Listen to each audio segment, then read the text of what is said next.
Welcome to SME IPO. Ascensive Educare is launching its IPO at the price of rupees 26 per share for gross proceeds of 2 crore 26 from December 30 to January 4, 2022. We have Abhijit Chatacharya who will share about the company. Welcome, sir. কেমন আছে? ভালো আছি. You speak good Bengali. You try to speak good Bengali. That's fine. Trying to You speak. know, Thank it's you. the sweetest language in the world. Yeah. And when the Bengali company is launching IPO, it is the sweetest IPO, sweetest SME IPO. Yes, You sir. can feel the text down the time, actually. Definitely, So, sir. Whenever I talk to Bengali language, it is like much sweeter than other languages. Thank you, sir.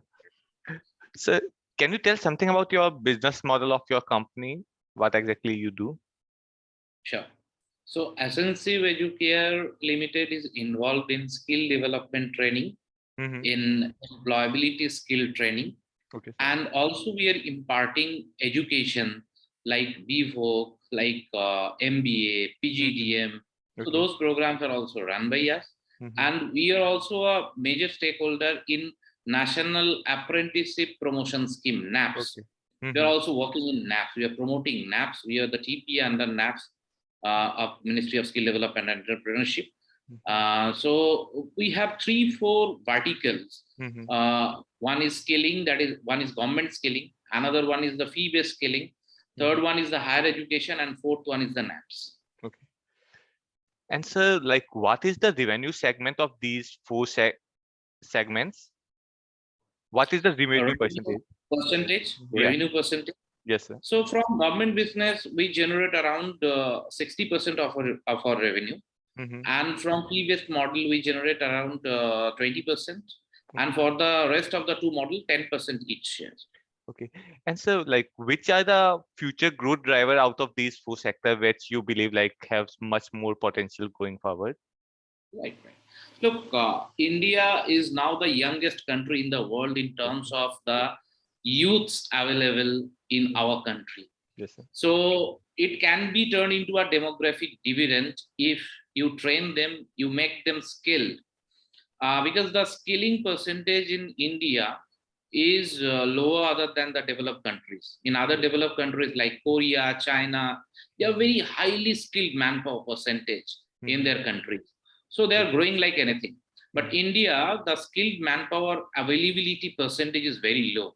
So it's our it's the duty of the government, policymakers, everyone, so that if we are talking about Atmanirbhar Bharat, then we have to make the skilled manpower available in our country for different manufacturing sectors, service sectors, everywhere. So what we do, we impart skills within a job aspirant who have only the academic background, academic qualification, nothing else.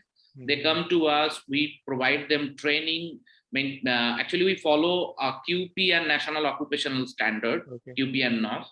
So that is set by the Ministry of Skill Development and Entrepreneurship. And following those guidelines, we provide them skill so that they can get a job. Not only that, they can progress in their career. So that is our duty we are doing, and it will progress in future like anything. It has immense scope. It has high growth potential, and we are a startup, and we are trying to expand our activities. We are trying to expand in terms of the number of states we are working right now. So there is a huge scope of growth in future, and there is a high scalability of that model. Okay, so sir, like in government project, there is condition that you have to provide some kind of job guarantee for these people who are getting your training, so government is reimbursing. So are you able to provide that kind of job, or like it's difficult? That is not only the condition for government projects, sir. So if some person comes to us and takes a training, that is also his requirement.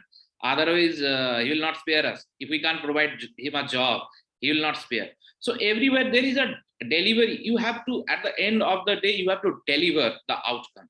Whatever or whichever is required, you have to deliver. So in terms of delivery, yes, we are doing good in the past 7-8 years in the skill development ecosystem. We are doing good. Because sir, like last 2 years is very hard for like any industries because people are not getting proper jobs. So like, has COVID impacted your performance, number of enrollment, etc.? So what happened actually due to COVID, our growth story becomes slow. Actually, we couldn't grow like we expected in pre-COVID era. But if you see our revenue, that has increased with in comparison with the pre-COVID era. And this year also we are getting a good growth, at least 25-30% growth. We have grown during the COVID era. We have grown around 20 to 25%, and this year we are expecting another 25% growth, means another 50% growth in terms of our revenue. Okay, that's great, sir. And so like, what are the major use of proceeds of this IPO? Mainly working capital expansion. What kind of expansion you are planning to do? We are planning to set up not only set up centers. We are planning to actually we have adopted the digital delivery mechanism. We have a digital platform, and we are trying to improve the digital platform to the next level, so that we can compete with the other major players in that particular segment. So that is one target area. And second one is there are several projects, or there are several area where we have not entered yet. We want to enter in that segment also. Like there is a project named DDU-GKY, Deen Dayal Upadhyay Gramin Kaushal Vikas Yojana. We are going to enter into it. And along with that, we are recently tied up with few universities to deliver their courses designed by them to our trainees. So majorly the fund will be utilized in those areas to expand the scale of the business. So sir, what is the mode of like getting universities training in your center? Like, your trainer help student to train, or like it is self-explanatory courses like that? No. The thing is that there are two, three models of delivery. One where we have designed a virtual program where student can enroll into the virtual mode. They can see the lectures and all those things, and they will have their assignments along with online delivery by our professors who actually give lectures to our students. So so many people can receive the lectures, can get the lectures at the same time by virtue of the virtual platform. So mainly we focus on online mode for higher education. Actually, we are in higher education segment like MBA, PGDM, in those segments. So people likes the online mode of delivery.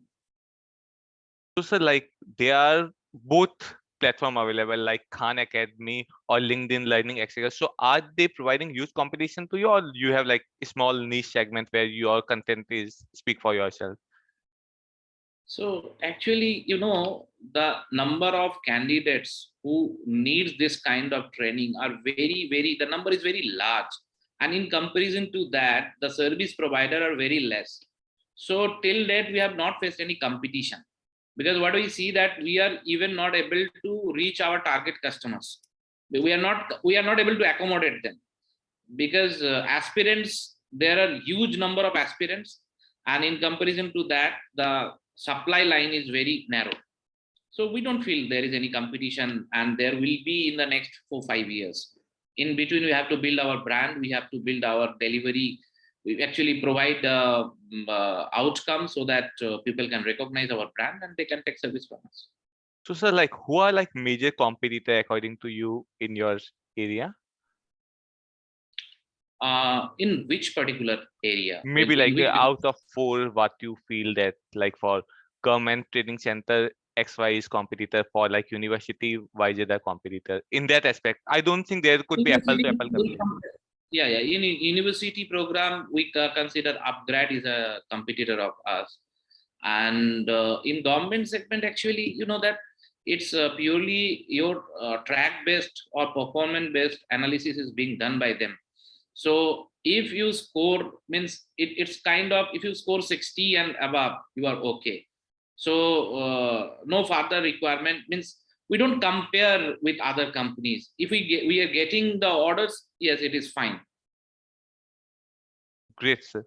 So, sir, like how you started this business, can you share your journey till now? Like the days you started company and you launched it till SME IPO. It's like very big dream for many companies to come in this segment, launch like small or large IPO.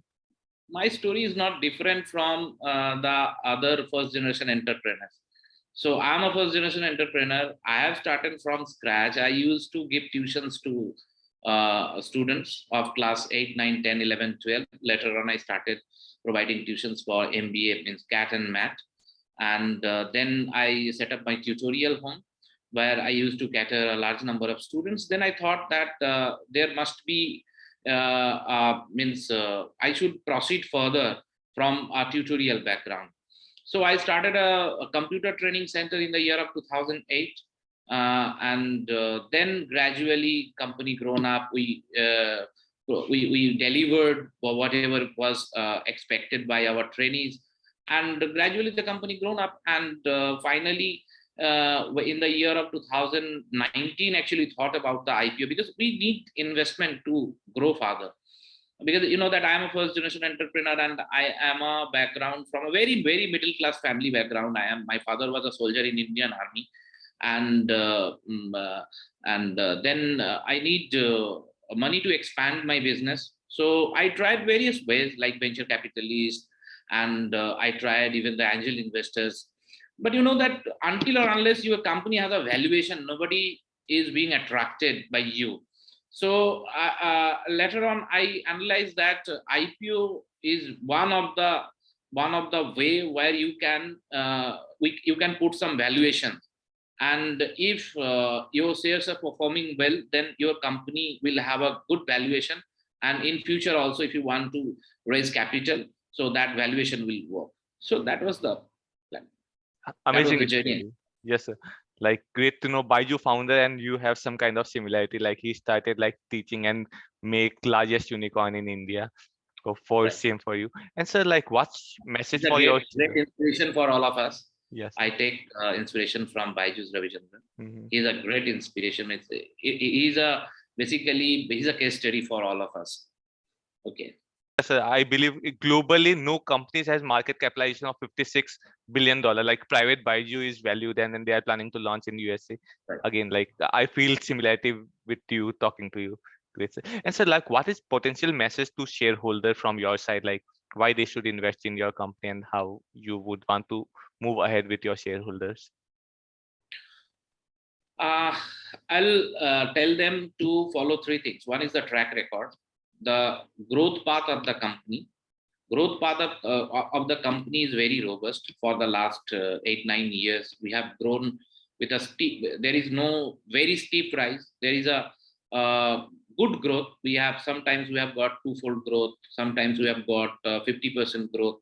But there is a growth story, and the market also has a demand for a service provider like us. So keep faith on us.